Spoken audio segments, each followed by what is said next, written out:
ಭೀಮ ಜಯಂತಿ ಅಂಗವಾಗಿ ಅನ್ನ ಸಂತರ್ಪಣೆ ಕಾರ್ಯಕ್ರಮ ಕಂಪ್ಲಿ ನಗರದ 10ನೇ ವಾರ್ಡ್ನಲ್ಲಿ ಜೈ ಭೀಮ್ ಬಾಯ್ಸ್ ವತಿಯಿಂದ ಡಾಕ್ಟರ್ ಬಿಆರ್ ಅಂಬೇಡ್ಕರ್ ಅವರ ಜಯಂತಿಯನ್ನು ಆಚರಿಸಲಾಗಿದೆ. ನಗರದಲ್ಲಿ ಪ್ರತಿಯೊಂದು ಆಚರಣೆಯನ್ನು ಅರ್ಥಪೂರ್ಣವಾಗಿ ಆಚರಿಸುತ್ತಾ ಬರುತ್ತಿರುವ ಜೈ ಭೀಮ್ ಬಾಯ್ಸ್ ತಂಡ ನೀತಿ ಸಂಹಿತೆ ಹಿನ್ನೆಲೆ ಸರಳವಾಗಿ ಜಯಂತಿ ಆಚರಿಸಿ ಅನ್ನ ಸಂತರ್ಪಣೆ ಮಾಡಿದ್ರು. ದಲಿತ ಮುಖಂಡರು ಆದ ಸಿಆರ್ ಹನುಮಂತ ಮಾತನಾಡಿ, ನಮ್ಮ ಸಮುದಾಯದವರಿಗೆ ಸರ್ಕಾರದಿಂದ ಹಲವು ಯೋಜನೆಗಳು ಬಂದಿದೆ. ಎಲ್ಲರೂ ಅವುಗಳನ್ನು ಸದುಪಯೋಗ ಪಡಿಸಿಕೊಳ್ಳಿ ಹಾಗೂ ಭೀಮ ಆದರ್ಶವನ್ನ ಮೈಗೂಡಿಸಿಕೊಳ್ಳಬೇಕು ಎಂದರು. ತಮ್ಮ ಜೋಬಿಂದ ದುಡ್ಡುಗಳು ಹಾಕಿ ಈ ಒಂದು ಊಟದ ವ್ಯವಸ್ಥೆ ಮಾಡಿ ಈ ಒಂದು ಕಾರ್ಯಕ್ರಮ ಮಾಡಿದ್ದಕ್ಕೂ ತುಂಬ ಹೃದಯದ ಅಭಿನಂದನೆಗಳು ಸಲ್ಲಿಸ್ತೀನಿ.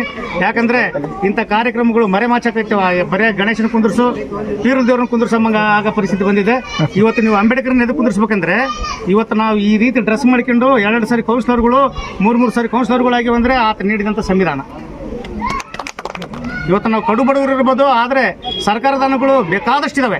ಇವತ್ತು ನೀವು ನಿಮ್ಮ ಮಕ್ಕಳನ್ನ ಓದಿಸ್ಲಿಕ್ಕೆ, ನೀವು ಓದ್ಕೊಳ್ಳಿಕ್ಕೆ, ನೀವು ಬುದ್ಧಿವಂತರಾಗಲಿಕ್ಕೆ ದಯಮಾಡಿ ನಿಮ್ಮ ಮಕ್ಕಳಿಗೆಲ್ಲ ನೀವು ಏನು ವಿದ್ಯೆನೇ ಕೊಡಬೇಕು. ಏನಾದರೂ ವಸ್ತು ಕಳ್ತನ ಆಗ್ಬೋದು, ಬಟ್ ವಿದ್ಯೆ ಮಾತ್ರ ಕಳ್ತನ ಮಾಡೋಕ್ಕೆ ಯಾರಿಂದಲೂ ಸಾಧ್ಯವಿಲ್ಲ. ದಯಮಾಡಿ ಈ ಜಾತೀಯತೆ ಹೋಗ್ಬೇಕು, ಭೇದ ಭಾವ ಹೋಗ್ಬೇಕು ಅಂದರೆ ನೀವು ನಿಮ್ಮ ಮಕ್ಕಳಿಗೆ ವಿದ್ಯೆ ನೀಡಬೇಕು. ನೀವು ಉದಾಹರಣೆ ತಿಳ್ಕೊಳ್ರಿ, ಇವತ್ತು ಐಆರ್ ಆಫೀಸರ್ ಯಾವುದೇ ಜಾತಿ ಜನಾಂಗ ಆಗಿರ್ಬೋದು, ಅವ್ರು ಎಲ್ಲಿ ಸುತ್ತಾರಿದ್ರು ಸಹ ಈ ಡ್ರೆಸ್ಸಿನ ಮೇಲೆ ಅವ್ರು ಯಾರು ಕೇಳೋರಿಲ್ಲ. ಅದೇ ನೀವು ಕಾಕಿ ಪ್ಯಾಂಟು ಯಾವುದನ್ನು ಬ್ಯಾರಿಂಗ್ ಉಟ್ಕೊಂಡು ತಿರುಗಾಡಿದ್ರೆ ಇವನೇ ಅವ್ನು ಎಸ್ ಸಿ ಅಂತಾರೆ. ಈ ಎಸ್ ಸಿ, ಈ ಹಿಂದುಳಿದ ವರ್ಗದವರು ಯಾರೇ ಇರಲಿ, ದಲಿತರಂದ್ರೆ ಬರೇ ಹರಿಜನ ಚಲವಾದಿರಲ್ಲ, ದಲಿತರಂದರೆ ಎಲ್ಲ ಬಡ ವರ್ಗದವರನ್ನು ಸೇರಿಸ್ಕೊಂಡೇ ದಲಿತರ ಅಂಬುದು. ಆದ್ದರಿಂದ ದಯಮಾಡಿ ದುರ್ಚಟಗಳನ್ನೆಲ್ಲ ದೂರ ಇಟ್ರಿ. ವಿದ್ಯೆ ಕಡೆಗೆ ನಿಮ್ಮ ಮಕ್ಕಳನ್ನ ಆ ಕಡೆಗೆ ತಗೊಂಡೋಗ್ರಿ. ಇವತ್ತು ಸಮಾಜ ಕಲ್ಯಾಣ ಇಲಾಖೆಯಲ್ಲೇ ಆಗಲಿ, ನಿಮ್ಮ ಹಾಸ್ಟೆಲ್ಗಳಾಗ ಮನೆಯಾಗಿರೋದಲ್ಲ ವ್ಯವಸ್ಥೆ, ಆ ರೀತಿ ವ್ಯವಸ್ಥೆ. ಬೆಳಿಗ್ಗೆ ಟಿಫಿನು, ಮಧ್ಯಾಹ್ನ ಊಟ, ರಾತ್ರಿ ಊಟ, ವಾರಕ್ಕೊಂದ್ಸರಿ ಚಿಕನ್ನು ಹಾಸ್ಕೊಳ್ಳಿಕ್ಕೆ ನಾನೆಲ್ಲ ಹಾಸ್ಟೆಲ್ನಾಗೆಲ್ಲ ನೋಡಿದ್ದೀನಿ. ಮಂಚುಗಳಿದ್ದಾವೆ. ಈ ರೀತಿ ಸಿಸ್ಟಮೆಟಿಕ್ ಇದ್ದಿಲ್ಲ. ನಾವೆಲ್ಲ ಹಾಸ್ಟೆಲ್ನಾಗಿದ್ದಾಗ ರಾಗಿ ಮುದ್ದೆ, ಹಳ್ಳೊಳ್ಳು ರಾಗಿ ಮುದ್ದೆ ತಿಂದೆಲ್ಲ ಬದುಕಿವಿ. ದಯಮಾಡಿ ನಿಮ್ಮ ಚಾಲೆಂಜ್ ಏನಿರ್ಬೇಕಂದ್ರೆ ಜಗಳಾಡೋದ್ರಾಗ ನಿಮ್ಮ ಚಾಲೆಂಜ್ ತೋರಿಸ್ಬಿಡ್ರಿ. ನೀವು ಓದೋದ್ರಾಗ ಚಾಲೆಂಜ್ ತೋರಿಸ್ರಿ. ಹನುಮಂತ 2 ಸಾರಿ ಆಗಿನ ಕೌನ್ಸಿಲರ್, ನಾನು 3 ಸಾಲ ಆಗ್ಬೇಕಂತ ಚಾಲೆಂಜ್ ತೋರಿಸ್ರಿ. ಇದರಿಂದ ಡಿಗ್ರಿ ಆಗೈತಿ, ನಾನು IAS ಮಾಡ್ಬೇಕಂತ ಚಾಲೆಂಜ್ ತೋರಿಸ್ರಿ. ಇನ್ನು PSI ನಾಯ್ಡು ಅವರು ಮಾತನಾಡಿ, ಭೀಮನ ಹುಟ್ಟು ಹಬ್ಬವನ್ನ ಹಬ್ಬದ ರೀತಿಯಲ್ಲಿ ಮಾಡುತ್ತಿರುವುದು ಖುಷಿಯ ವಿಚಾರ. ಯಾವುದೇ ಅಹಿತಕರ ಘಟನೆಗಳು ನಡೆಯದಂತೆ ಶಾಂತಿಯುತವಾಗಿ ಆಚರಣೆ ನಡೆಯಲಿ ಅಂತ ಹೇಳಿದ್ರು. ಸಂವಿಧಾನ ಶಿಲ್ಪಿಯಾದಂಥ ಬಾಬಾ ಸಾಹೇಬ್ ಅಂಬೇಡ್ಕರ್ ಅವರ ದಿನಾಚರಣೆ 10ನೇ ವಾರ್ಡ್ನ ಎಲ್ಲ ಸಾರ್ವಜನಿಕ ಮುಖಂಡರೆಲ್ಲ ಈ ದಿನ ಹಬ್ಬದ ವಾತಾವರಣ ಆಚರಣೆ ಮಾಡ್ತಾಯಿದ್ದಾರೆ. ಶಾಂತಿ ರೀತಿಯಿಂದ ಇದೇ ಥರ ಮಾಡ್ಕೊಂಡು ಹೋಗ್ಬೇಕಂತೇಳಿ ತಮ್ಮಲ್ಲೆಲ್ಲ ಕೇಳ್ತಾರೆ.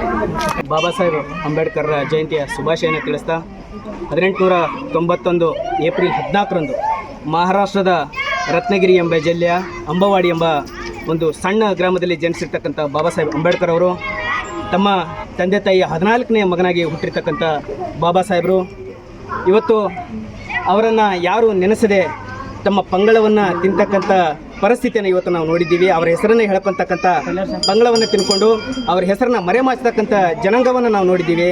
ಆದರೆ ಒಂದು ಮಹಾರ್ ಜನಾಂಗದಲ್ಲಿ ಹುಟ್ಟಿರ್ತಕ್ಕಂಥ ನಮ್ಮ ಬಾಬಾ ಸಾಹೇಬ್ ಅಂಬೇಡ್ಕರ್ ಅವರು ತಮ್ಮ ಜನಾಂಗದವರೆಲ್ಲ ಇವತ್ತು ಸೈನಿಕರು ಹಾಗೂ ಸುಬೇದಾರರಾಗಿ ಕೆಲಸ ಮಾಡಿರ್ತಕ್ಕಂಥ ನಮ್ಮ ಜನಾಂಗ.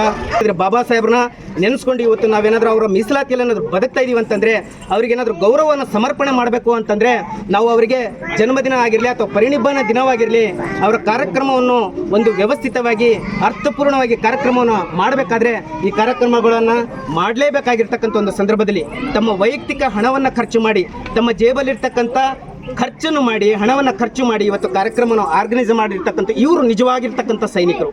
ಬಾಬಾ ಸಾಹೇಬರು ಏನು ಸೈನಿಕ ಒಂದು ಜೀವನವನ್ನು ನಡೆಸ್ಕೊಂಡು ಅವರ ತಂದೆ ತಾಯಿಗಳಾಗಿರಲಿ ಅಥವಾ ಅವರ ರಿಲೇಷನ್ ಆಗಿರಲಿ, ಚಿಕ್ಕಪ್ಪವರಾಗಿರಲಿ ಏನು ಸೈನಿಕರಾಗಿ ಕೆಲಸ ಮಾಡಿದ್ರು. ಹಾಗೆ ಜೈ ಭೀಮ್ ವಿದ್ಯಾರ್ಥಿಗಳೆಲ್ಲ ಹುಡುಗರಿಗೆಲ್ಲರಿಗೂ ತುಂಬುರಿದ ಧನ್ಯವಾದಗಳನ್ನು ತಿಳಿಸ. ಇನ್ನು ಈ ಸಂದರ್ಭದಲ್ಲಿ ದಲಿತ ಮುಖಂಡರು, ಪೊಲೀಸ್ ಇಲಾಖೆ ಅಧಿಕಾರಿಗಳು ಹಾಗೂ ಜೈ ಭೀಮ್ ಬಾಯ್ಸ್ ತಂಡದ ಪದಾಧಿಕಾರಿಗಳು ಪಾಲ್ಗೊಂಡಿದ್ದರು.